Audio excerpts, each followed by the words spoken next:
Tudo bem, pessoal? Uma dúvida muito frequente é em relação ao ômega 3 e à depressão, tá?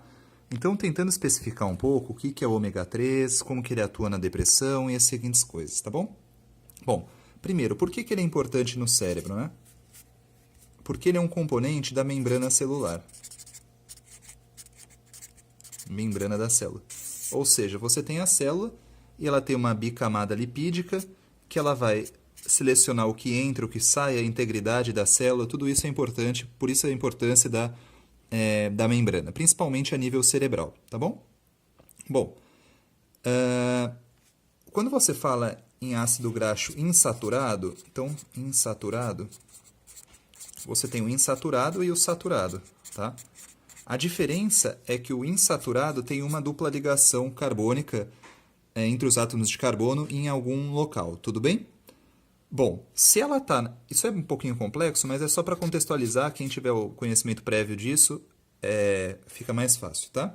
Então, assim, se essa dupla ligação estiver na posição 6, no carbono 6, é o ômega 6. Se ela estiver no 3, é o ômega 3. Então, aqui o ômega 6 e aqui o ômega 3, tá? Basicamente isso, para simplificar, mas é para também não ficar muito perdido, tá? Bom, o ômega 3 ele pode se converter no EPA e no DHA. Então, ali ele vai ter duas frações, o EPA e o DHA. Né? Acho que aqui é mais importante, né, saber dessa distinção entre os dois. Tá? O nome é um pouco complexo, né, do DHA, então é melhor ficar com uma sigla mesmo. Enfim, o que acontece hoje em dia, né? Hoje em dia, se fala que a dieta ocidental tem um aumento no consumo de ômega 6 e uma diminuição no consumo de ômega 3. Tá? Então, por isso que muitas doenças, principalmente as inflamatórias, vocês vão ver que o ômega 3 tem um caráter inflamatório, tem um aumento, porque você tem essa desproporção do ômega 3. Tá? Então, essa desproporção de ômega 6 versus ômega 3 que poderia acarretar em alguns fatores. Por exemplo, aumento dos fatores inflamatórios. Tá? E, além disso, ali alterar, lógico, as propriedades da membrana celular.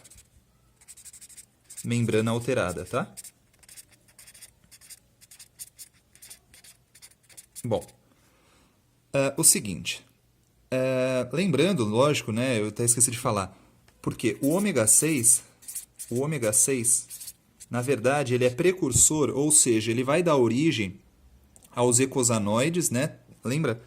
É uma parte um pouquinho mais aos eicosanoides, tanto as prostaglandinas, quanto ali a questão dos tromboxanos.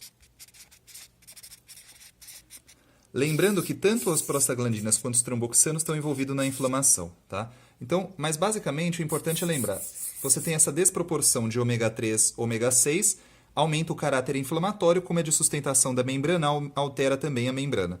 A questão do ômega 3, do ômega 6, né?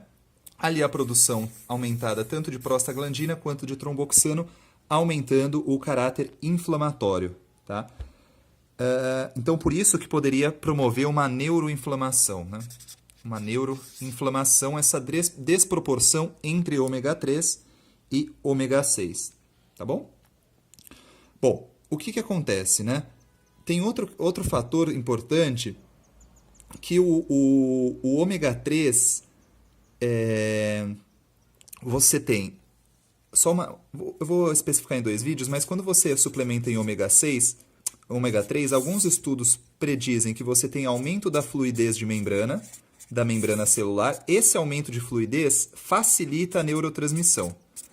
Ou seja, você tem transmissão de serotonina e de adrenalina de modo mais fácil, tá? Quando você faz esse tipo de suplementação ou esse tipo de equilíbrio entre as duas membranas.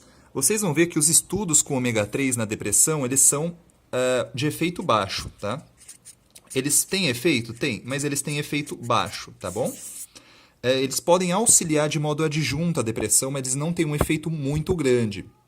Porque a depressão ela é bem complexa, né? Você acarretar que teria um efeito só com ômega 3 seria, assim, muito pretensioso, tá?